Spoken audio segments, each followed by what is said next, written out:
Well, welcome. We're here today on Friday, February 10th, here in Grand Rapids at Grand Valley State University. And my name is Glen Swanson, and I'm here today with the very special pleasure of having Sheryl Chaffee with us. And we're going to talk with her a little bit about growing up as a Chaffee and listening to some of the things that she has to say. So welcome, Sheryl. Thank you. I'm glad to be here. Thank you. We're so glad that you came all the way from Florida on this wintry day to be part of our event. But what I'd like to start off was basically when you first started down in Florida, I think, was home to you originally, correct? No, I grew up in Texas. I grew up in Houston. Moved to Florida in 1979 with my ex-husband. He was from there, and so I just stayed in Florida. Been there since '79. Okay. Mm-hmm. So growing up in Texas, you lived there in Timber Cove, correct? Or was it Nassau Bay? Nassau Bay. Nassau Bay. Well, I lived in Nassau Bay. That's where my mother and father built their house there. We moved out of Nassau Bay after he died, and a year or so later, 2 years maybe, when my mom remarried. Okay. So maybe you could tell us a little bit about growing up in Houston area, in Nassau Bay, as a kid. I know you had some great neighbors with other astronauts and kids, Yeah. but tell us a little bit about growing up in that area. Well, Gene Cernan and his family were my next-door neighbors. My mother, father, and Gene and Barbara were very close, and Tracy was a little bit younger than me, but we would all, get together and have dinners together and things. A few houses down was where Mike Collins and his family lived, and Kate Collins is my age, and we were very good friends, went to school together and did brownies together and played. And the Swikarts lived across the street. I know there were some others around. I can't really remember all of them. Now we're kind of all in touch on Facebook. It's kind of fun getting in touch with people that I haven't seen for 50 years. Do you stay in touch regularly through Facebook, or do you have get-togethers as well that you, or when you're traveling? We haven't had any get-togethers. I was fortunate to see Kate and Mike Collins and Ann Collins January 26th and 27th. They were there at Kennedy Space Center for the Day of Remembrance. And then there were others, Faith Freeman, Karen Bassett, Bonnie White. We were all able to see each other then. And so that's when Kate went and established this group for us on Facebook. So we're starting to get a lot of interest in that. So it's a group of kids of the astronauts, basically? Right. Yeah. I know the wives have get-togethers and still stay in touch, but it's one of those chapters that's not really well told about being, we know all about the astronauts, we know a little bit about the wives, but the kids sometimes are even more neglected as far as what their stories are and how growing up with a special dad that was an astronaut. I understand your dad, his house was unique in that he had a swimming pool, yes, right, that he built. Well, we had a swimming pool. He built a waterfall. It was like a 3-level waterfall with rocks and decorated with plants and stuff. So yeah, he built that in the back corner. Yeah. Tiki torches. So what are some of the things you did as kids when you were growing up? Especially, being quite young. Did you get into trouble? Did you have adventures? I'm sure I did get into trouble, yeah. It was, in the 60s, it was a lot different than it is now. I mean, we were able to just run free. We rode our bicycles around the neighborhood and just, as long as we were home for dinner, you didn't have cell phones or any of that kind of thing. And all the neighbors were close, so, you know, we were spending, either they were at my house or we were at Cade's house or Vicky Swikart, or, you know, we just all kind of hung out. We'd swim a lot, and I remember riding bikes and swimming. We did, like I said, brownies, so we'd go on little cookouts with the brownies and sell the cookies, and yeah, but there was I think a lot more freedom for children to be out and about than there is now. You basically just heard a whistle or your mom call or whatever, say, time for lunch or come on back. Right, or, right. Or you kind of knew when to pretty much head back. Yeah, yeah, you did. You didn't have that, like I said, you didn't have that cell phone or that, you know, you can't get out of my sight Yeah. kind of thing. When you were in school, did you, in the Houston area there, were you in the same classes with some of the other astronaut kids? I'm or sure were they I was. spread out, or? I went to Webster Elementary. That's what I remember. And all the kids, I believe, that lived in Nassau Bay went to that school. Now, there were other kids that lived in other neighborhoods. I don't think they went to the same school.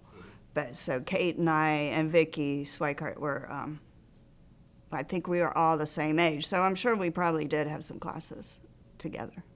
Do you remember, I know some of the Gemini missions were during the day. Did they ever have a television or break in during class to watch a particular mission? I know when I was a kid on one of the Apollo missions, they hauled out a television set one time. Right. To watch one of the landings. Did they do any of that in any of the schools, or were you pretty much watched it at home when it happened on TV? For Gemini, I don't remember seeing it on TV at school. I do remember going over to the Cernan's house because they would have I think they called them a squawk box, and, you know, so that she could hear what was going on, and, you know, hear Gene talk and that kind of thing. So I kind of remember doing that with the group and probably watching it on TV with the group. Later, after we had moved to the other side of Houston, so as probably fourth grade or third or fourth grade, I think I watched the one of the lunar landings from school there, but it wasn't when I was with all the astronauts. Right. Did you, if I remember correctly, take a tour of the Kennedy Space Center with your dad, or for training? I remember there was a trip I think you might have made. What was that like? Yeah. Especially you know, again from a kid's perspective, because you were 6, 7, whatever at that time. What you remember from seeing some of the hardware and you know, taking this tour? We went to Cocoa Beach the summer before he died, and we were able to see his capsule. I don't really remember seeing the capsule, but my mom tells me we were able to see the capsule. I remember going inside the VAB. I think they were even still building the VAB at the time, as I think we even had to wear hard hats, you know, when we went in there. But we went into the VAB. We toured some launch pads, and that was before they were using launch pads 39A and B, because he was going off at 34. And but we were able to go to the rubber room, which is it's the escape route for the astronauts on, I can't remember if it was in 39A or B, but we were able to go into this room, and it was all covered in rubber, and there was this big, huge, shiny slide, stainless steel slide coming into it that the astronauts would slide down. And I just remember my brother and I go, can we go down that slide, please? And they wouldn't let you go on it? No. Oh. Let us go down the slide. And then there was another room off to the side where after they went down that slide, they'd go into this other room, close the door, and strap themselves in. It was like on springs or something in case, you know, there was an explosion. It buffered it. And so that was the highlight of my tour. Oh, it'd be a highlight of any kid's highlight tour, being able to see something like that. Yeah. Do you, I was wondering if you could share with us a little bit of your experiences coming to Grand Rapids when you were a kid, visiting the Chaffee grandparents, coming here. Right. What are some of the recollections you have of coming up here with your family, as you were growing up, and your experiences here in Michigan? Yeah, I don't have a lot of memory of coming up here before my father died. I know we did, but I don't have a lot. I do remember coming up here after he died, going out to a lake and fishing, and my grandfather would let us keep any fish that was as big as our hand, and so at 9 years old your hand's not very big. So there were a lot of bones in those little fish. And so he liked to fish, so we would fish. And then I remember coming to the planetarium and seeing some of the artifacts that, stuff from my dad. And then later, when I was older, now when I come up, it's mostly to go to my cousin David's cottage out on Duck Lake, which is kind of cool because it's right across the lake from where my dad used to go to Boy Scout camp. Really? Yeah. Oh, neat. Yeah. So. Is there a camp still there that's still I used? think it's a park. Oh, I think it's some kind of a park Oh, that's neat. there. Yeah. Yeah. So you still come up probably in the summers to get away Yeah. from the heat. Yeah, down like there. July. Yeah, when it's really nice up here. Yeah, it's beautiful up here. Over on the lake. So you have get-togethers or reunions, visits up here? Yeah, David has a reunion. Usually, I think he has it every year. We come every 2 or 3 years. So I plan on coming this year, Yeah. and try to bring some of my family too. My son, hopefully. Mm-hmm. So you mentioned you moved to the other side of Houston in later part of the 60s, early 70s, and then you lived there through 79, I think you said. Yeah. So you basically still grew up and graduated from school in Houston, then, Yes. right? In Texas, and then moved to Florida. Right. When you moved to Florida, what did you end up starting to do there after you graduated? Well, I had 2 children. I have two sons, and started raising them. And then when my youngest Roger was born, when he was probably about 6 months old or so, I said, I need to go to work. So my grandfather asked me if I would be interested in working for NASA. And I thought, well, okay, I'll give it a try. I did not go to college, so I don't have a college degree. I didn't know how to do anything. I've done a little bit of sales work in a department store, so I said, okay, I'll give it a try. Well, at the Kennedy Space Center, they were nice enough to hire me they hired me as a temporary clerk, and started doing that. They taught me how to type. They taught me how to use the Commodore computer. Oh my. Yeah. And then eventually they were able to offer me a permanent position. And I just worked my way up the ranks. It kind of got, at first I wasn't sure this is what I want to do because it was NASA. But after a while, it got to be, if I'm going to do this, I got to be the best employee I can be. So my father's proud of me. I'm a Chaffee. Right. So I just started working really hard, and I worked my way up, and I retired in December with 33 years as the real property officer. So went from a GS2 to a GS13. That's great. And no college. Yay me. That's amazing. I tried. I did go to Brevard Community College for a couple of years, but my kids were in school too. It was hard to work and make sure they do their homework and I do mine. And then it came time where I had to start taking science and math classes, and that's not my thing. I never would have been an engineer. So working for NASA in light of what happened to your dad. Was that difficult at all, or working basically for the organization? Yeah. Did you have any hesitation or Yeah. second thoughts about working for them, knowing what had happened? Yeah, I did, and I would talk to my mom about it a lot, and she just was she was very proud of me and said that my dad would be proud too, and yeah, there were a lot of difficult times. I was there for Challenger. I saw it blow up right in front of my face.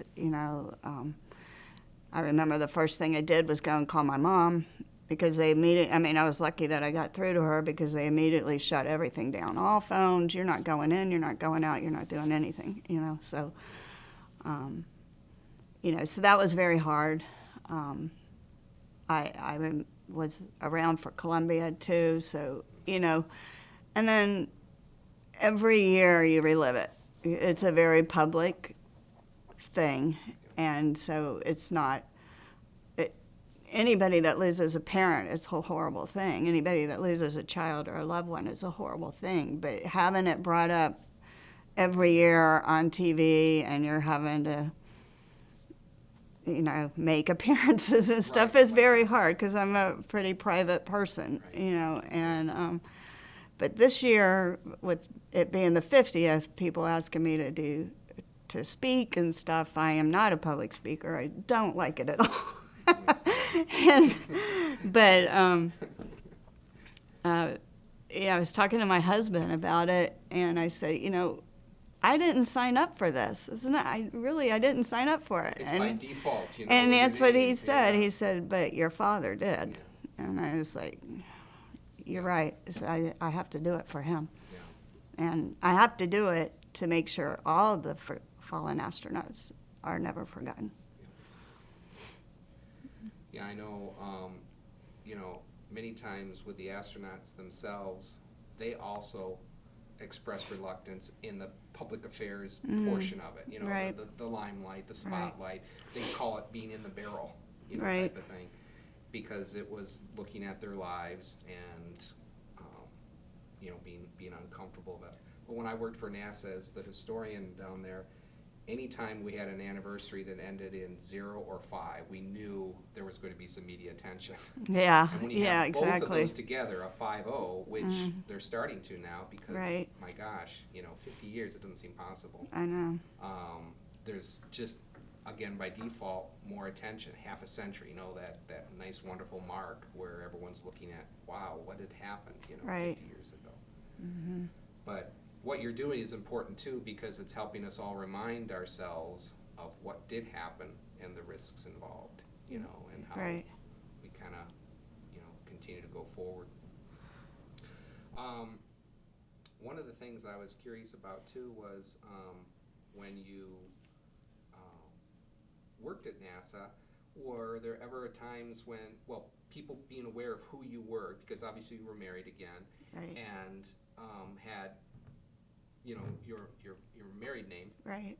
So, but people knew. Did you ever have encounters with, I didn't know that you were related or something like that, and having, questions? Yeah. Yeah. I had a lot of encounters like that. When I first started working, I used my husband's last name, and I really didn't tell anybody. There were people in the personnel office that knew because of the way I got the job, but for the most part, I didn't tell anybody for a while.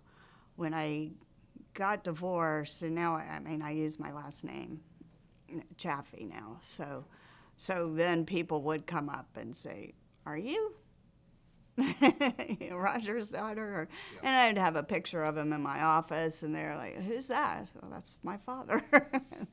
Oh. The connection. Well, 33 years, that's a good period of service. What motivated you to retire? Because you said you started in about 83, I think, Yeah, working 83. for NASA. Mm-hmm. Were you looking at another step in your life or another time in your life to, or just wanting to move on and enjoy retirement?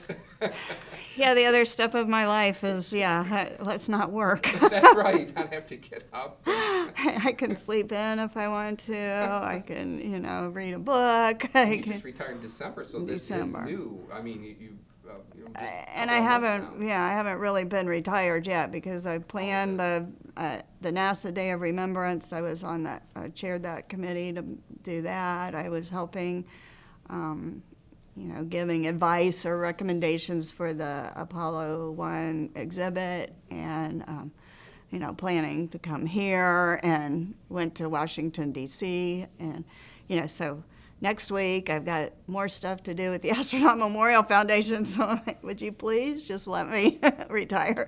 The nice thing is, though, the time is somewhat yours, right? Yes, Because you don't have a certain time. It's like, right. well, I have these things I have to do, but it's my time. I Right. can kind of set them.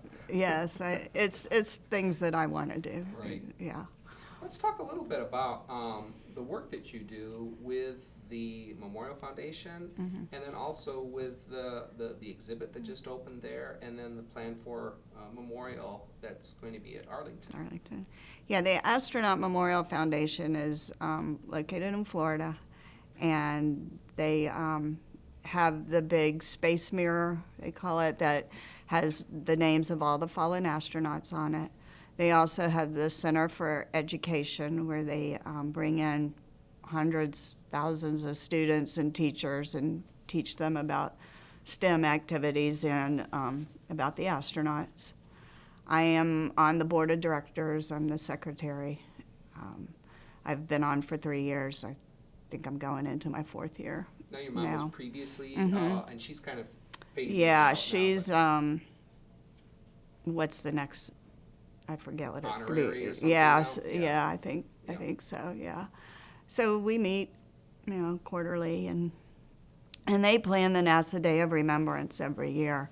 And like you said, on the 5 O's, or the 5s and the O's, there's usually bigger events, which this one was huge. It was pretty amazing. They have a huge conference room that can hold, I think they said, 800 people, and that thing was full. And I spoke in front of them. Oh my God, Penny? Wow.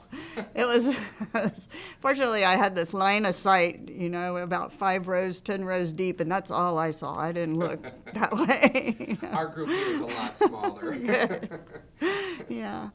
And then NASA finally decided to do an Apollo 1 exhibit out at the visitor center. It's in the Apollo Saturn V Center, and it's pretty amazing. If you need to get out there and see it. They have some high-tech stuff in there that you have never seen anywhere. There's this glass, it's organic glass, and somehow they can project videos and pictures and words in this glass. You don't see it. And then it fades away and it looks like glass. And then these videos will come on. You can't see what's behind the glass. It's amazing. And then they have, they got the hatch. So that's kind of shocking to see. And you were involved. What can you tell us a little bit about that? I know the spacecraft is still at Langley, I believe. Yes. And pieces from that.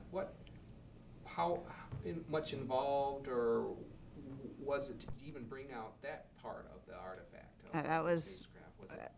I think that was a pretty big deal. Nobody, I believe the administrator has always said nobody's going to touch the Apollo. The spacecraft is going to stay where it is. Kelvin Manning, I don't know what his title is, so we won't count that part. But M-A-N-I-N-G or something? M-A-N-N-I-N-G, I believe. He worked hard to get the approvals from the administrator so that they could get the hatch. And then, the families had to agree on that. He wasn't going to do anything that the families didn't agree on, and so we all signed up for it. And the way they've displayed it and told the story, it's tastefully done, and it gets the message across of what happened with the hatch, and then they display the remodeled hatch, and that is the same type of hatch system that they use today, you know. So it tells that story of what they learned from Apollo 1, you know, as horrible as it was. But if that hadn't happened, it could have happened in space, Right. and we wouldn't have had anything left to even know, right, how to go forward. So, Is there any plans, or was there any discussion to eventually bring more, maybe the whole spacecraft out at some point, and use that as a display, maybe in another museum, or even at the... I don't think that'll happen. I think I know there's one family that absolutely doesn't want it on display, and I think what maybe, my opinion, they have Challenger in a silo, and they have Columbia in a room in the VAB, and I don't see why they couldn't bring it back to Kennedy and put it in a room in the VAB or bury it over at Complex 34, but I'm not putting a lot of effort into that, really. It's not worth, I just don't want to spend that kind of energy on it. Sure. Is what I've seen, and I just saw some of the images that your nephew took yesterday. It is an amazing exhibit, and one of the things that they have is these showcases for each of the astronauts, and one of them, of course, is for Roger Chaffee, and it's filled with artifacts from his life, and it has that model in there. Right. And I remember reading about that and seeing that model. Can you tell us a little what you know about the model that's in there, or what you remember of that? Because I guess it was quite something really close to him. Yeah, it was the Cuddy Sark, and you know, my mom was telling me the story about it, and I forget when he made it now, but and it was big. The one that's in there is a replica. Oh, is it? Okay. I think we're not sure what happened to the original. I think my brother might have gotten it. But he built it, it was bigger than the one that's in the display, and then he put it in a box. It was a glass box that he had built and had it on display in our house. He always liked doing models. He did model airplanes when he was young, and he also built rifles, and, you know, he just liked to do things with his hands, I mean, building a waterfall, and, you know, he'd like to do that kind of stuff. Were there any other artifacts in there that you personally were involved in choosing or selecting for the exhibit, or your mom? What they did is they interviewed us and tried to get to know what the men were like as family members, you know, as husbands, fathers. And so in my father's, they have a Boy Scout uniform, and they have a cookbook because he liked to cook a lot. It's the old Betty Crocker cookbook. I think they had board games because we would play games, and the Cuddy Sark, and I think some engineering type of equipment, drafting equipment, things like that. And the others, you know, they had skates and one of the ice skates, I believe, in one of the others. And Ed White's, they had the gun thing that he used when he went out on the spacewalk. It's the original one. The jet thing. They got it from the Smithsonian. But we didn't have any original things really to give them. I believe they're over here. Most of the stuff is here in the planetarium. Yeah. That's a neat exhibit. I definitely have to get down there and see it, because like you said, the technology involved with it and the fact that it's there is really nice. And I think this comes in the wake too of what they've done, and you mentioned this for the Challenger in Columbia, because they have an exhibit there. Were you involved at all with some of the work with that? Or I was not, but it's an amazing exhibit too. It's called Forever Remembered, and it's good too. And they have a piece of the Challenger and a piece of the Columbia. Yeah. on display. Yeah. Yeah. But the Apollo one, you have to, what's it? You probably know. Ad Astra. Oh, per ad astra, Yeah. to the stars? Yeah, a rough road to the stars. Yeah. That's what it's called. But the idea is you're walking, through a kind of a portal. You go in and you see the men's lives. You look at another wall. They talk about Complex 34, what it looked like then and what it looks like today. And then you go around, you see the hatch, and then you see the new hatch. Around another wall is a display that honors the men that were out there that day. And I think 5 or 6 of them got the Medal of Bravery. And then you walk through a smoke wall. It's got the patch on it, and you can walk through that and across the original gantry that all the Apollo astronauts walked over. Amazing. I remember seeing that outdoors. Yeah. So they brought it inside. Yeah, they Oh, brought it that's inside, and That's it had it as part of this display, so it shows where you went, what was learned from the Apollo and where we went in the future. That's really cool. excellent. And that's all in the Saturn V Center. Yep. When you go visit that facility, you can see it. Yes, all in the Saturn V Center. It's in the far end, but it's big. I mean, I don't think you can miss it. Tell us a little bit about the efforts underway to honor the crew at Arlington that you know of. Yeah, Lance Bush with the Challenger Center put in a request to do a memorial because there's one out there, a monument. There's already one for Challenger and one for Columbia, and everybody's like, well, what happened to Apollo? So it's in Congress right now. It's got bipartisan support. I think it'll probably go through. I'm hoping this year, and maybe by next January we can have something out there. And it's going to be erected right near the... We don't know. Where, I guess Chaffee and Grissom, I think, are buried side Right, by side. And right. White's at West Point. West Point, yeah, but we don't know where in Arlington they'll put it. Challenger and Columbia are side by side, so maybe they'll put it there. Okay. But we don't know. Have you seen Yeah. any renderings of what the monument might look like? Are I you did, but doing input? Are the families involved with giving any input on what it looks like, or? yeah, they're going to let us get involved in that. I think they're waiting till it passes, and then the Army, Department of the Army, I think, is who runs Arlington, has to come up with a concept, I think. It all moves slowly, I'm sure. Right. Right. Halls of Congress or whatever. Yeah.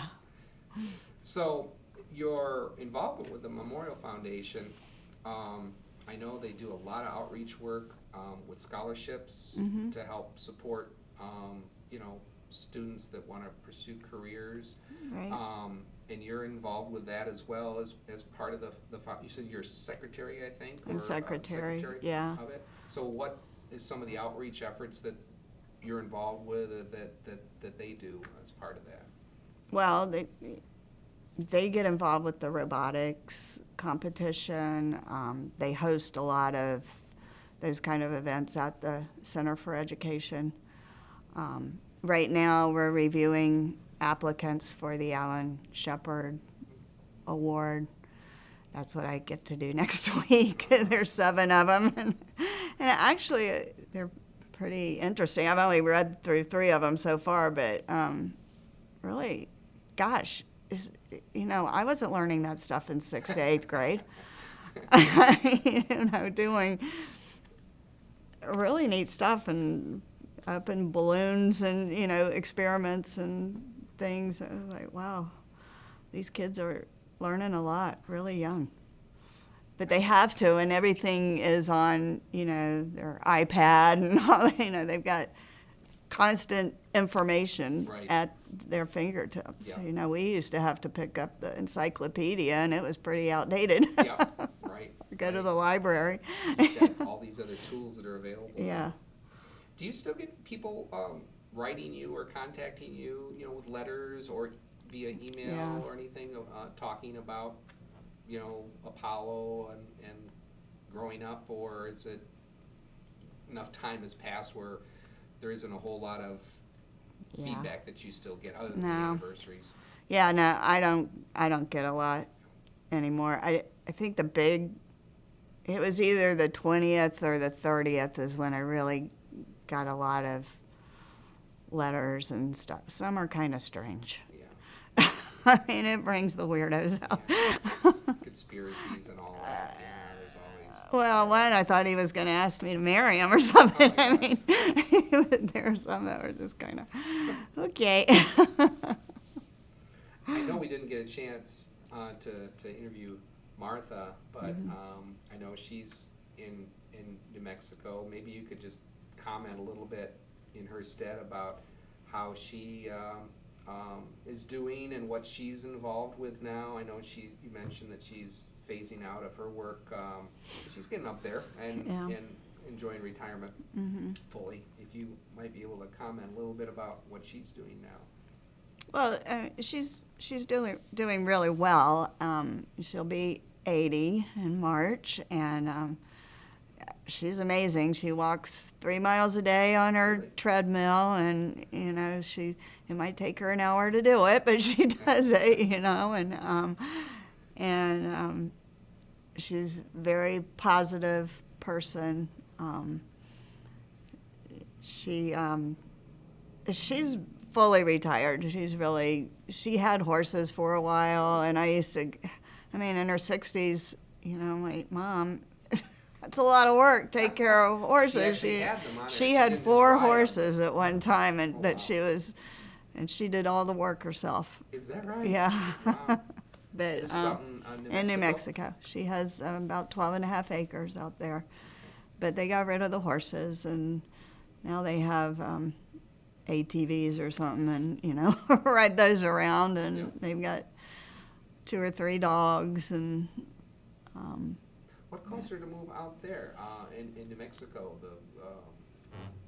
She had been there before previously? Or yeah, what, she had a friend that she knew from high school that lived in LA, and she was in Houston, so they would meet in New Mexico, kind of halfway. And one day they both were going to retire and decided, let's move to Santa Fe. So that's what they did. Mom bought her place, and Dawn bought her house, and but she's since died. She died, I think, 2004 or something like that. But Mom just stayed. She likes it there. She's got a group of friends that she does things with, I know prior to when I was helping to prepare for today's interview, there was a BBC production that was done in 2009, and I've still been trying to find it, and it was called The Apollo Wives. Yeah, it's a great. And I heard it was really good. It I've is. not been able to see it because I can't find it on the internet or a DVD or whatever, because it was a BBC production, Right. which might make it a little bit more difficult. Because I've always been interested in that part of the story, the wives, what did they have to say, and apparently part of the production said that they get together every now and then, the Apollo wives, Right. and one time this production group said, could we come along and film it? And the little teasers that they showed, it was great. Yeah, it was a good. Yeah, the You've BBC. seen it? You're Yeah. familiar with it? Mhm. Okay. Yeah, it was a really good documentary. I don't remember where they were. Were It they looked in like were Arizona? out- yeah, it looked like it was a desert area, so I Yeah. was thinking maybe it might have been at Martha's, New Mexico, but it looked like it was a desert area. Yeah. It wasn't in Florida. I or think they wasn't- were in Arizona. They Okay. might have been in Sedona. Yeah, because I think. apparently they have it at different places Different, or homes, and Yeah, she went to one, I think it was last year. Yeah, just like September or something. so they still get together. In Houston, they had this last one. Yeah. Mhm. And then they did the series, the Astronaut Wives Club. Yeah. I've read the book, I've watched Yeah. some of the series, I kind of didn't care much for it myself, at least from what I know, but Right. you know, there's always this license that they do for Right. dramatization. What are your comments on, what did you think? I know you're shaking your head. Yeah, no. Is it realistic from what you remember No. at all? Well, bits and pieces probably, Yeah. yeah, but it's a novel. I mean, the author took a lot of liberties, I think, and you know, I'm sure there was stuff going on that just really didn't need to come out. Yeah. I mean, Laura Shepard Churchley was devastated after the first one Really? because they showed her father as this Yeah. horrible cheating man. You know, do you really need to do that? I mean, that's their business, Right. nobody else's. Yeah. Yeah. Well, I guess we're going to close because I've got to display the moon samples here in about Oh, 10 minutes or so. okay. So I'm going to wind down. Do you have any other last minute comments or thoughts that you'd like to share before we close? No, I don't think so. You've done really well. It's good. I want to thank you so much, Cheryl, for taking time to do this.